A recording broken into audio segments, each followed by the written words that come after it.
Madame, Monsieur, bonsoir et bienvenue sur Al24 News à la une de l'actualité.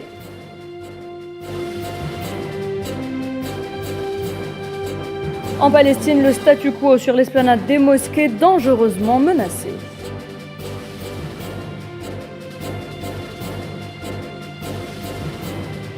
Téhéran mène son enquête sur l'assassinat du colonel Sayed Khodaï. Les ambassades sionistes sont en alerte.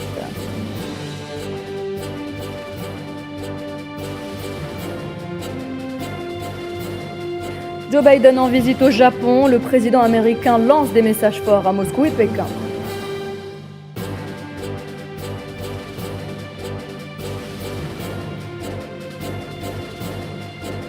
Et en dépit de la désinformation que subit le peuple tunisien, Tunis dément toute baisse des approvisionnements en gaz algérien.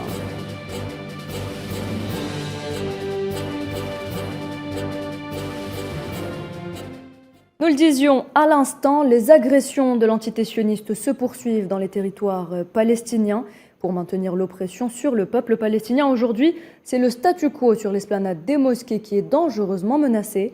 Un tribunal a décidé dimanche d'autoriser une fois de plus les colons à effectuer leurs prières dans l'enceinte de la mosquée Al-Aqsa, énième provocation de l'occupant sur laquelle revient Tinhinan Makassi. La folie de l'entité sioniste ne semble plus avoir de limite. Il ne se passe pas un jour sans que les colons et leurs autorités ne transgressent le droit international. Avoir le droit de vie et de mort sur les Palestiniens, maintenir une pression quotidienne sur ce peuple déjà meurtri par plus de 70 ans de colonisation sauvage, d'apartheid et de racisme, tel est le projet de l'entité sioniste. Ce dimanche, un tribunal de premières instances autorise les colons non seulement à effectuer leurs prières talmudiques à voix haute, mais toute autre action religieuse dans l'enceinte de l'esplanade des mosquées. Un verdict fortement condamné par les autorités palestiniennes en déclarant, je cite, « C'est un véritable revirement du statu quo et sa complète modification ». En déclarant, je cite, « C'est un véritable revirement du statu quo et sa complète modification » et une déclaration explicite de guerre qui risque de provoquer une déflagration sur la scène du conflit et dans toute la région. Fin de citation. Ce même tribunal n'est pas à son premier coup, puisqu'en 2021 déjà, il autorise les colons à la prière silencieuse. Pour rappel, depuis la fin de la guerre de 1967, un statu quo a été mis en place. Seuls les musulmans ont le droit d'y prier, les juifs n'étant autorisés qu'à visiter les lieux à des heures précises.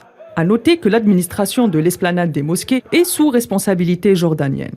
Comme en 2021, la Jordanie n'a pas tardé à condamner la sentence du dit tribunal, affirmant que c'est une violation claire du droit international. À noter que l'attaque des lieux saints sacrés pour les Palestiniens, musulmans et chrétiens n'est pas récente. Même les cimetières ne sont pas épargnés, à l'exemple du cimetière de Youssoufia à El-Quds. En dépit de ces violations du droit international et de ces crimes contre l'humanité, l'Occident continue à briller par sa complicité silencieuse à l'égard de l'entité sioniste.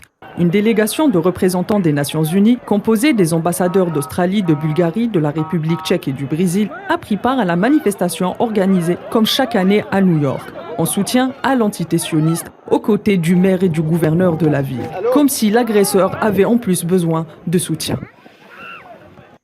Direction Téhéran à présent pour évoquer l'assassinat du colonel Sayed Khodaï, tué par balle en plein centre de la capitale iranienne. Alors que l'enquête autour de cet assassinat se poursuit, les autorités iraniennes assurent qu'il sera vengé. Sofiane Baroudi. Dans un contexte régional jalonné de tensions au Moyen-Orient, l'assassinat du colonel Sayed Khodaï continue de faire des remous. Le porte-parole du ministère des Affaires étrangères iranien, Saïd Khatibzadeh, a déclaré que des éléments terroristes liés aux forces de l'arrogance mondiale étaient impliqués dans cet acte qu'il n'a pas hésité à qualifier de crime de lèse-humanité. Pour sa part, le président iranien Ebrahim Raïssi, en visite au sultanat d'Oman, a affirmé que son pays allait riposter à cet attentat. Il a ainsi déclaré que le sang de ce martyr sera vengé avec certitude. De son côté, le porte-parole du ministère de la Défense iranien a évoqué le fait que cette opération terroriste ne soit pas une victoire pour les ennemis de la révolution. Le général Shakarji a également évoqué que selon les éléments dont il dispose, c'est les États-Unis et l'entité sioniste qui seraient derrière cet assassinat. Pour rappel, le général Qasem Soleimani, chef des gardiens de la Révolution, ainsi que Abu Mahdi el-Mohandes ont été la cible d'un attentat perpétré en Irak. Téhéran a riposté à cet assassinat en déclenchant une série d'attaques contre des bases américaines dans la région, à l'instar de celle de Ain el-Assad. Téhéran, qui avait annoncé son intention de cibler la présence américaine au Moyen-Orient, a justement annoncé la destruction d'un site d'espionnage utilisé par les services de renseignement sionistes à Erbil, dans la région du Kurdistan, au nord de l'Irak. Pour rappel, un grand nombre de scientifiques iraniens, principalement impliqués dans la recherche atomique, ont été la cible d'élimination physique perpétrées dans différentes zones. Le président iranien Ebrahim Raisi est arrivé aujourd'hui à Masqat, dans le sultanat d'Oman, avec l'objectif de renforcer les relations entre la République islamique affectée par les sanctions internationales et le pays du Golfe, discret mais incontournable dans la diplomatie régionale. Une visite qui intervient alors que les discussions visant à raviver l'accord international sur le programme nucléaire iranien sont bloquées par un désaccord entre Téhéran et Washington.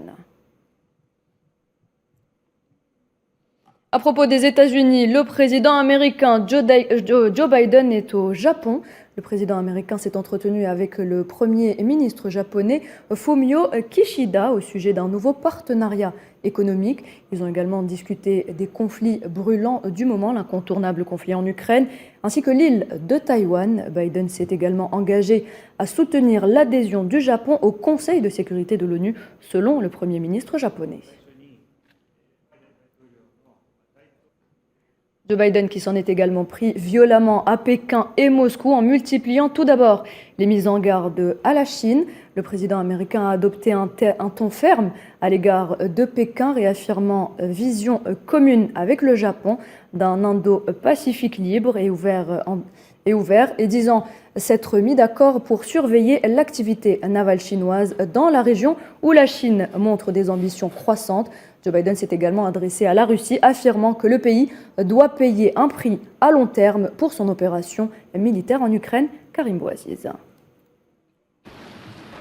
Consolider un équilibre asiatique selon les vues de Washington et réfréner la volonté de puissance chinoise. Mais au-delà, renforcer le leadership de l'impérium américain sur cette partie de la planète Asie-Pacifique. Finalement, rien de nouveau au pied du Fujiyama, selon les points de vue américains bien sûr. Invariable doctrine de la vieille politique étrangère, aiguillonnée par feu Zbigniew Brzezinski, le Sherpa de tous les présidents américains depuis Jimmy Carter. Joe Biden, l'actuel président américain, n'est bien entendu pas en reste. À savoir, stabiliser des points d'ancrage américains dans la région, et ce depuis plus de 80 ans avec la Corée du Sud et surtout l'allié nippon, en exagérant la menace chinoise, ce qui rendrait la présence des militaires US éparpillés ici et là dans la région indispensable. Une présence qui n'est pas toujours bien vue par la rue japonaise. Rappelons en effet, en tout et pour tout, ce sont quelques 16 bases militaires américaines déclinées en 50 000 hommes établies depuis 1947 sur l'archipel. Évoquons aussi que la constitution japonaise au lendemain de la Seconde Guerre mondiale a été inspirée par le général Douglas MacArthur, alors commandant des forces alliées au Japon. Dire qu'un président américain est comme chez lui au Japon est à peine exagéré. Et chez soi, on ne se gêne pas pour décocher flèches, critiques, avertissements, voire menaces lors d'une conférence de presse en présence du ministre japonais Fumio Kishida. La Russie, bien sûr, en invoquant la suite assurée de surenchères de sanctions économiques suite au conflit en Ukraine. Je crois que ce que Poutine essaie de faire, c'est d'éliminer l'identité de l'Ukraine. Il ne peut pas l'occuper, mais il peut essayer de détruire son identité. Et la raison pour laquelle je prends la peine de le mentionner est qu'il doit payer et que la Russie doit payer un prix à long terme pour ça, en termes de sanctions qui ont été imposées. Un leadership américain sur la zone Asie-Pacifique, notamment en mer du Sud, dont les couloirs du transport de l'énergie dont a besoin essentiellement la Chine, échappent encore quelque peu à ses forces navales. Les forces américaines y veillent. La raison pour laquelle je me donne la peine de dire ça, c'est qu'il ne s'agit pas seulement de l'Ukraine. Si après tout ce qu'il a fait, un rapprochement s'opère entre les Ukrainiens et la Russie, et que ces sanctions n'étaient pas maintenues à de nombreux écarts, quel signal cela enverrait-il à la Chine sur le coup d'une tentative de prise de Taïwan par la force ? Ils flirtent déjà avec le danger en ce moment, en volant si près et avec toutes les manœuvres qu'ils entreprennent. Rejoint aussi par l'Australie, l'Inde et le Japon pour un sommet d'alliance informelle nommé Quad. Un détail près que l'un de ses membres, l'Inde, se distingue par son refus de condamner Moscou concernant ses menées en Ukraine, voire de réduire ses échanges avec la Russie. Un des sujets brûlants qui seront au menu du tête-à-tête entre Joe Biden et Narendra Modi, prévu demain. Pékin, par la voix de Wang Wenbin, porte-parole de la diplomatie chinoise, appelle le président américain à ne pas sous-estimer sa ferme détermination à protéger sa souveraineté. Personne ne doit sous-estimer la ferme détermination, la volonté farouche et la puissante capacité du peuple chinois à défendre la souveraineté nationale et l'intégrité territoriale. Ne vous opposez pas aux 1,4 milliard de Chinois. La Chine agira fermement pour sauvegarder sa souveraineté et ses intérêts sécuritaires. Nos paroles seront nos actes. Dans l'actualité également, près de 3 mois après l'opération militaire russe en Ukraine, les combats sont toujours aussi intenses, notamment dans les régions de Lugansk et de Donetsk. L'armée russe a annoncé avoir pris le total contrôle de la ville stratégique de Mariupol. Et alors que l'offensive russe se poursuit à l'est de l'Ukraine, Moscou annonce avoir détruit une importante cargaison d'armes livrée par les pays occidentaux au gouvernement ukrainien.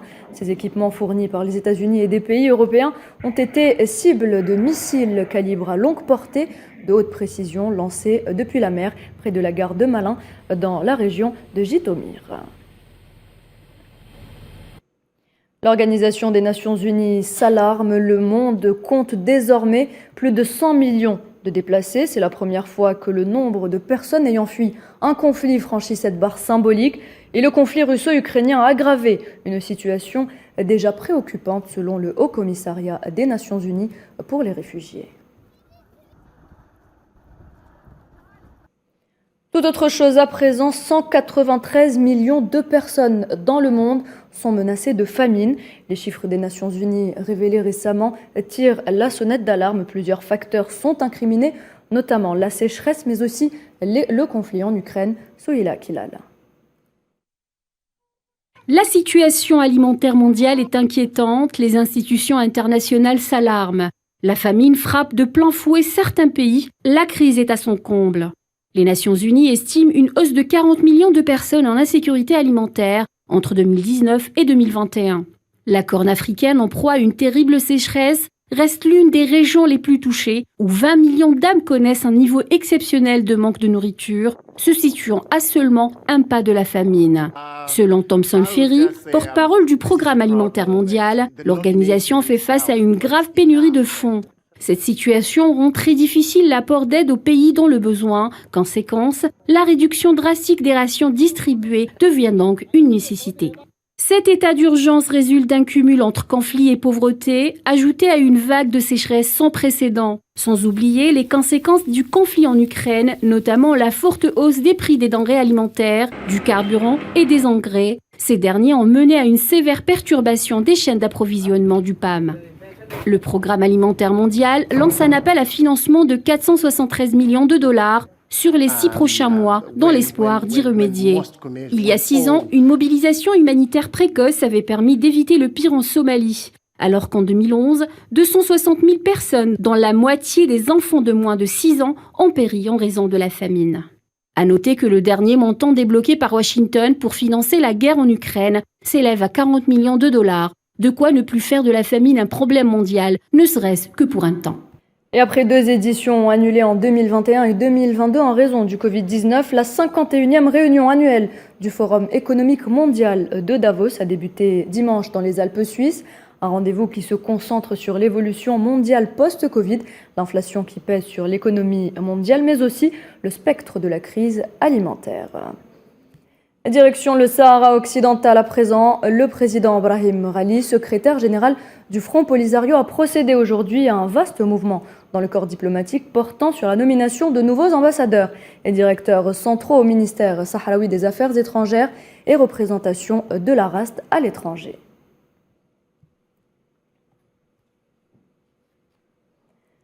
La crise en Ukraine a faussé les calculs du Maroc concernant la question du Sahara occidental, notamment suite à l'intérêt grandissant de l'Occident qui a focalisé toute son attention sur le conflit. C'est ce que relève le journaliste britannique Martin Jay dans une contribution au think tank de Strategic Culture Foundation. Le journaliste estime dans ce sens que les États-Unis ne peuvent rien faire pour aider le Maroc dans sa quête à rallier le maximum de soutien à sa thèse de colonisation. Le Maroc qui poursuit justement ses violations des droits de l'homme, le prisonnier sahraoui du groupe de Guémézik, le journaliste Mohamed Lamine Hadi, est soumis aux pires formes de torture dans les geôles de l'occupant marocain, un traitement cruel qui s'inscrit dans la politique de répression inhumaine du Maroc à son encontre. Retour à présent sur le dossier énergétique entre l'Algérie et la Tunisie. Les approvisionnements du voisin de l'Est en gaz algérien n'ont pas cessé en dépit de la campagne de désinformation dont est victime le peuple tunisien. C'est ce qu'a affirmé la ministre tunisienne de l'énergie. Plus de détails avec Kheldin Batache. أنفي وأنفي بشكل قطعي أي نية لقطع تزود تونس من الغاز الجزائري. La Tunisie n'a aucune volonté de se passer du gaz algérien. Les mots de la ministre tunisienne de l'énergie Naila Nouira retentissent comme un coup de tonnerre aux oreilles des semeurs de zizanie entre les deux pays frères.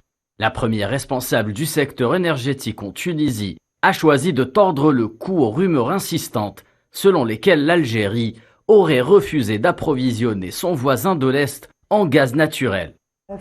J'aimerais en premier lieu affirmer que les relations entre la Tunisie et l'Algérie sont excellentes. Nous sommes en parfaite harmonie avec nos frères algériens et ce à tous les niveaux. En ce qui concerne le gaz, je rappelle que nous avons des contrats qui nous lient avec l'Algérie datant des années 90. Je dément catégoriquement toute volonté de notre part visant à interrompre les approvisionnements tunisiens en gaz algérien. La requête tunisienne n'est qu'une question de temps.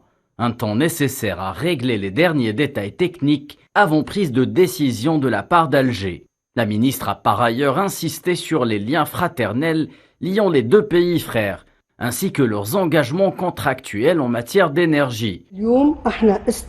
Il y a des quantités supplémentaires qui sont à l'étude et qui nécessitent des ajustements techniques. L'Astec côté tunisien et la Sonatrach du côté algérien, ainsi que moi-même et mon collègue ministre algérien de l'énergie, communiquant parfaitement. Mais il est vrai qu'il y a des pressions au niveau de la demande accrue de gaz du fait de la crise ukrainienne. Cependant, nos frères algériens se sont montrés compréhensifs à ce sujet. Les deux sociétés sont en train d'étudier toute possibilité qui s'offre à nous. Des liens qui durent depuis de longues années, gage d'une relation harmonieuse et de confiance. Hommage ce soir à la grande actrice Chafia Boudra qui nous a quittés hier à l'âge de 92 ans, laissant derrière elle la grande famille du théâtre et du cinéma algérien en deuil. Connue notamment pour son mémorable rôle de Larini dans le film El Hariq de Mustafa Badia, elle était et restera le symbole de la femme algérienne combattante et forte. Retour sur son parcours avec Amira Bedja. يا الزهرة يا بنتي الله يبقي عليك الستر قولي له يعطي لها الدواء باش يبري لها لسانها ما تزيدش تقطع في الناس. Un talent incontestable et un parcours exceptionnel, connu pour son rôle culte de Lallahini dans la trilogie du feuilleton Al-Hariq du regretté Mustafa Badia.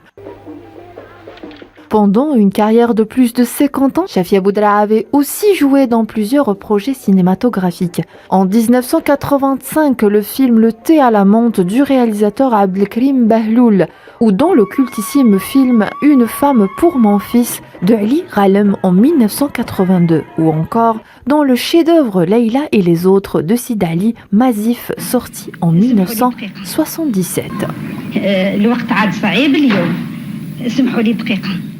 En 2010, où elle a gravi les marches du Festival de Cannes pour le film Hors la loi de Rachid Bouchaleb qui avait représenté l'Algérie.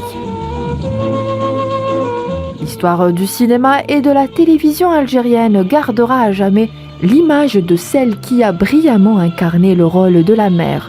Une grande figure de la culture algérienne qui marquera par sa personnalité remarquable, sa force de caractère et surtout sa sagesse, qui fronde Chafia Boudra, la maman de tous les Algériens. Culture, toujours, l'entreprise nationale de communication, d'édition et de publicité, organisateur du prestigieux prix Assia Djbar, a dévoilé une première liste de 29 romans retenus pour la compétition. Le jury présidé par l'académicien Abdelhamid Bourayou a retenu 12 romans en langue arabe, 5 en langue tamazight et 12 en langue française.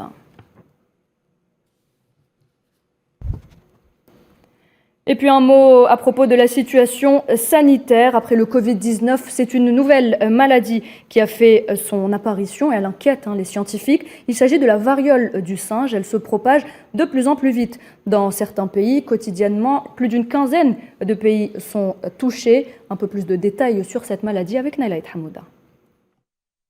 C'est un virus qui peut être à l'origine de lésions cutanées impressionnantes. Les principaux symptômes sont caractérisés par la fièvre, des maux de tête, des douleurs au niveau des articulations, des douleurs musculaires. Il y a un deuxième signe clinique qui est très important, qui est caractéristique, c'est une éruption cutanée. Cette éruption cutanée qui commence en général au niveau de la face, donc c'est au niveau du visage, donc qui se généralise progressivement au bout de 2 à 4 semaines. Un virus qui ne se propage pas très vite. En général, les patients guérissent spontanément, mais il y a quelques risques pour les enfants de moins de 12 ans, les femmes enceintes et les personnes immunodéprimées. La variole du singe, elle est connue moins grave que la variole, que la variole humaine. Néanmoins, on estime qu'il y a un risque de mortalité, et ce qui définit la gravité de la maladie, qui est aussi entre 1 à 10%. Aucun traitement n'existe pour la variole du singe. Elle se transmet entre humains via les fluides corporels ou les lésions de la peau. Cette infection virale se guérit d'elle-même. Elle serait endémique de l'Afrique de l'Ouest. Mais quelles sont les raisons de son apparition? Le fait que la maladie a été éradiquée et la vaccination contre la variole ne se fait plus, on pense que ça pourrait avoir un effet. Si donc le contact entre l'homme et l'animal sauvage dans sa captivité est plus fréquent et plus rapproché, donc il existerait un risque plus accru de la maladie. Depuis 2 semaines, une centaine de cas ont été recensés en Autriche, en Grande-Bretagne, au Portugal, en Espagne, en Italie, au Canada et aux États-Unis. En Belgique, les personnes contaminées doivent respecter une quarantaine de 3 semaines. Même règle au Royaume-Uni. Il n'existe pas de vaccin spécifique à la variole du singe. Le vaccin contre la variole peut être efficace à cet effet. Les données disponibles sur le plan de la vaccination suggèrent qu'il y a une efficacité qui avoisine les 85% du virus, du vaccin contre la variole sur la variole du singe. Les autorités sanitaires commencent à s'inquiéter, affirmant suivre la situation de près. La prévention reste de mise. L'OMS recommande aux États concernés d'accroître leur vigilance, d'isoler tous les cas de la variole du singe et de tracer leurs contacts. Sport football, en stage de préparation à Alger, l'équipe nationale des moins de 23 ans s'est largement imposée hier face à la Palestine. 3-1 au stade du 5 juillet dans un match spécial et riche en émotions, connaissant bien évidemment la position constante de l'Algérie envers la cause palestinienne. Salah Faisal. Bienvenue à la maison. Ambiance conviviale, amicale au stade olympique de 5 juillet, un match entre les frères. Un seul peuple qui partage le même sang, un accueil chaleureux par le public algérien et aussi le palestinien, présent dans les tribunes en famille pour suivre un match de gala et aussi de préparation pour les protégés de Ould Ali. Il y a des moments de prospection, des moments d'évaluation et des moments où on doit confirmer des joueurs. Là, on est dans un stade un peu intermédiaire. Il y a des joueurs qu'on croit qui correspondent à notre profil, donc on va les fixer en quelque sorte. Il y a des joueurs qu'on a fait venir pour le prochain match, donc on a suivi dans leur championnat. Une double confrontation en prévision du tournoi Maurice Réveillot et les éliminatoires de la Coupe d'Afrique des Nations U23. Les hommes d'Al-Aqsa nous ont honorés avec leur présence et leur kéfier, le symbole de la résistance. Le match a connu une victoire des U23 de l'Algérie face à l'équipe olympique palestinienne sur le score de 3-1. Les buts de l'Algérie ont été inscrits par Neitzel Massinissa, Bent Balhadi, Adel Boulbina, tandis que le but de la Palestine a été inscrit par le brillant Hamed Jamal. La rencontre a été suivie par l'entraîneur des A-Prime, Majid Bouguera et Jamal Din Msbah. En place contre une équipe palestinienne bien regroupée.